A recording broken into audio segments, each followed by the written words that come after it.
आप सभी दोस्तों का आज के अपने इस नए वीडियो में हार्दिक स्वागत करता हूं। जी हाँ दोस्तों, सफर कौन नहीं करता है। जी हाँ, इस दुनिया में हर व्यक्ति किसी न किसी कारण से सफर करता है, चाहे वो हवाई मार्ग से हो या राजमार्ग से हो या रेल मार्ग से हो, परंतु यात्राएं हम करते ही रहते हैं। यात्राएं हमारे जीवन की एक अभिन्न हिस्सा है। जी हाँ, उनके बिना हमारी ये जिंदगी नहीं कट सकती, नहीं चल सकती। हमें किसी न किसी कारणों से कहीं न कहीं की यात्राएं करनी होती हैं।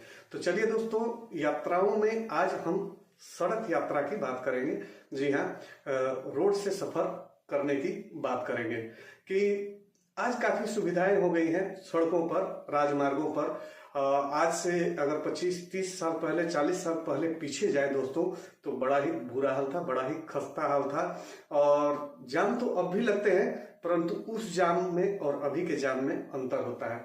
अभी जो सड़कों पे जो ट्रैफिक जाम होते हैं वो क्षणिक होते हैं, कुछ समय, कुछ घंटे, कुछ अंतराल के बाद वो खुल जाते हैं, वो जाम जो है वो खत्म हो जाती है।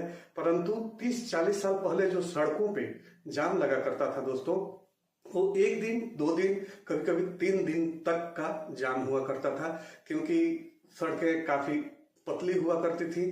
वो राष्ट्रीय राजमार्ग ही क्यों ना हो, और तब की तुलना में अभी की जो सड़कें हैं वो काफी सुविधाजनक है।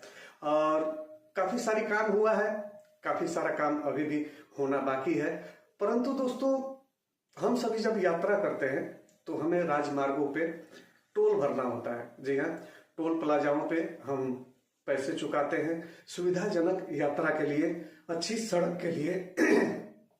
सुविधाजनक यात्रा, अच्छी सड़क, और सबसे बड़ा जो हमें फायदा होता है आजकल के राजमार्गों का, वो ये है कि हमारे समय की बचत होती है। गाड़ियों का मेंटेनेंस जो है वो कम होता है, सड़कें उबड़ खाबड़ नहीं होती हैं, इसलिए हमारी गाड़ियां भी सुरक्षित रहा करती हैं, टायर भी कम घिसते हैं। तो सभी मामलों में एक तरह से काफी बचत होती है। परंतु इन बचतों में सबसे बड़ा जो महा बचत है दोस्तों, वो है समय का बचत। और समय कितना बड़ा धन है, हमें शुरू से ही बताया, पढ़ाया, समझाया गया है। जी हाँ, स्कूलों में भी और घर में परिवारजनों से भी, अपने बुजुर्गों से भी ये जानने का मौका हम सबों को मिला है कि समय कितना कीमती होता है, समय बहुत बड़ा धन है। परंतु दोस्तों, दिल को खटक तब होती है, जी हाँ, दिमाग में कुछ उल्टा तब चलने लगता है जब हम टोल भी भरते हैं और सड़कें भी दुरुस्त नहीं मिलती।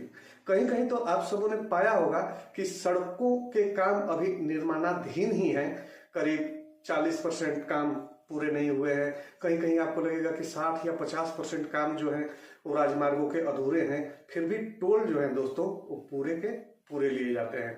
ये नहीं होना चाहिए। दूसरी बात दोस्तों, जहां तक मुझे लगता है कि 60 किलोमीटर के अंदर दूसरा कोई टोल प्लाजा नहीं होना चाहिए। अगर है भी कहीं तो उसे नहीं होना चाहिए, और ये गलत है। 60 किलोमीटर के अंदर दूसरा टोल प्लाजा तो बिल्कुल ही गलत है।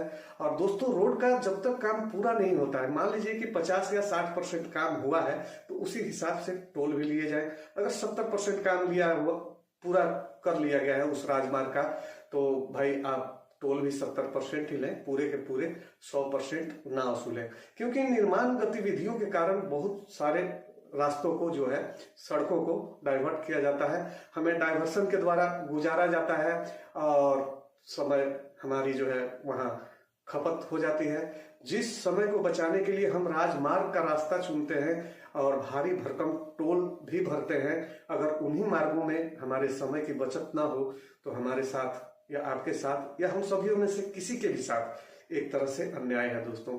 तो ऐसा नहीं होना चाहिए। तो चलिए, हम तो सिर्फ कह सकते हैं, अपनी राय आप सब लोगों के सामने रख सकते हैं, परंतु ये सब चीजें जिसके अधीन आती हैं, जैसे हमारे देश की NHAI है, या उसके अंतर्गत जो भी ठेकेदार आते हैं या जो भी कंपनियां छोटी छोटी आती हैं, तो जो भी हैं उनके NHAI के कारिंदे, उन सबों तक मेरी ये बात पहुंचे तो लगभग बेहतर है कि दोस्तों, आप जितने का सेवा दे रहे हैं उतना ही सेवा शुल्क भी लें। अगर आपकी सड़कें 100% चकाचक नहीं है, काम बाकी है, सड़कें निर्माणाधीन है, तो पब्लिक का जो समय है वो रास्ते में जाया जा रहा है, तो आपको उस हिसाब से टोल भी लेना चाहिए। काम 70% हुआ है, तो 70% टोल लें, 50% काम हुआ है तो 50% ही टोल लें, पूरा का पूरा टोल ना लें, क्योंकि समय भी एक आर्थिक धन है दोस्तों, और समय से बड़ा कुछ भी नहीं हो सकता। और बस आज के वीडियो में आप सबों से मैं इतना ही कहना चाहता था कि कोई तो है जो हमारे समय की चोरी कर रहा है, और जो भाई लोग समय की चोरी कर रहे हैं, समय की चोरी के साथ साथ बटुए से भी रुपए निकाल रहे हैं, तो प्लीज ऐसा ना करें, ये गलत बात है। तो चलिए दोस्तों, मेरे कोई भी वीडियोज अगर आप सबों को किसी भी कारण से अच्छे लगते हो तो प्लीज मेरे इस चैनल को सब्सक्राइब जरूर कर लीजिएगा।